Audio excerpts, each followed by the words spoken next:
I was debating on whether or not to make this, but I decided it'd be worth sharing. Um, Tonight, or just a few hours ago, I did a ritual under the full moon, and I asked the ritual for the full moon.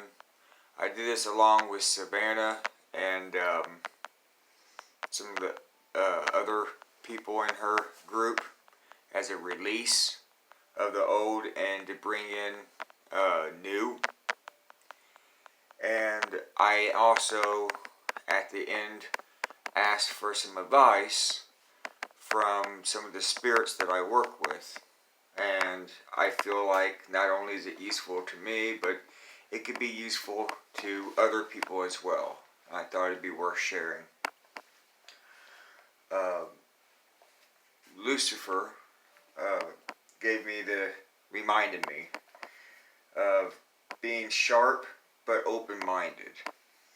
And what popped in my mind and that would reflect that would be a quote from Matt Dillahunty, that I want to know as many true things as possible and as few untrue things as possible.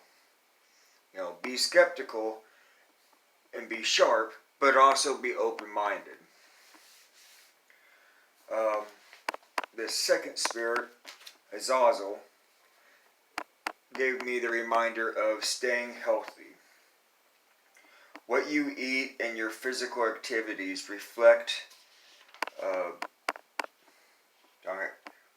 your functionality of your mind. Eating healthy and being physically active will extend life and enhance the mind. And basically, I didn't write this part down, but I knew what I was referring to. If you eat like a lot of greasy foods and sugary stuff all the time, once in a while it's fine to, indulge into things that are unhealthy, but, your primary diet should be of for example, I've been trying to eat more apples and bananas. They're not my favorite, but they're healthy, and when I eat an apple over a donut, I generally feel better throughout the day, especially if I was to eat a donut every day rather than the apple, and without the exception, it makes a difference. I'm awake longer and so forth, and your body digests it differently. You can look that stuff up yourself, but yeah, and it makes sense. Your body, or your mind, shortly follows your body's health. Satan is, the adversary to all, including yourself. So, this is something that I've been participating in for a while, and it's good to reflect inward as well as out. It's fine to show others the flaws in their behavior / ideas, etc., but in a productive manner. But you should thrive to be your own adversary above all else. Finding your weakness and overcoming them is your true strength, or is where true strength lies. So I didn't write this part down, but as a reminder, I put painting. So example with this would be, I struggle with painting, even drawing faces and hands. So rather than saying, just being a critic to myself, okay, I can't draw faces, hands, and I suck at drawing trees or painting them. Rather than simply saying that and then giving up. Instead, realize the challenge and then overcome it. And it is true that if you overcome that challenge, you'll be able to paint a lot more variety of stuff as well.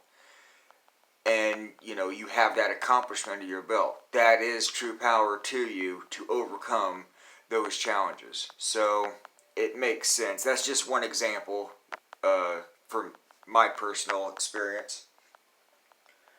And the last spirit that I asked was from Hecate. Trust your instincts. You know when something's off or need to respond to a situation without direct information. If your instincts are saying danger or that you're starting down a bad direction or pattern in life, it's time for a change.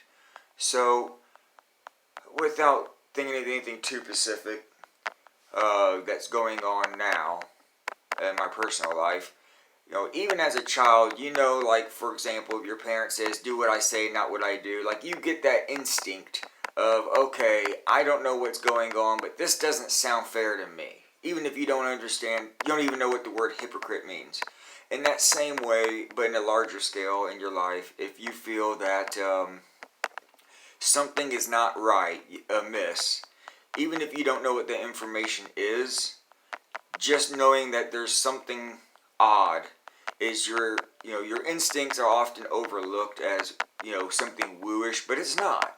You generally unconsciously pick up on details that you're not thinking of in your foremind on your everyday deal. So trust those instincts. Maybe even if you can't make enough to come to a decision, if at least nothing else, start paying more attention to your surroundings. Usually it's when you're overlooking something that you feel uneasy. Like, okay, I feel like there's something wrong here, there's something I'm missing. Start paying attention to detail. And that usually will lead to the problem. So your instincts are there for a reason. So that's all I have on here. I wanted to share one other piece.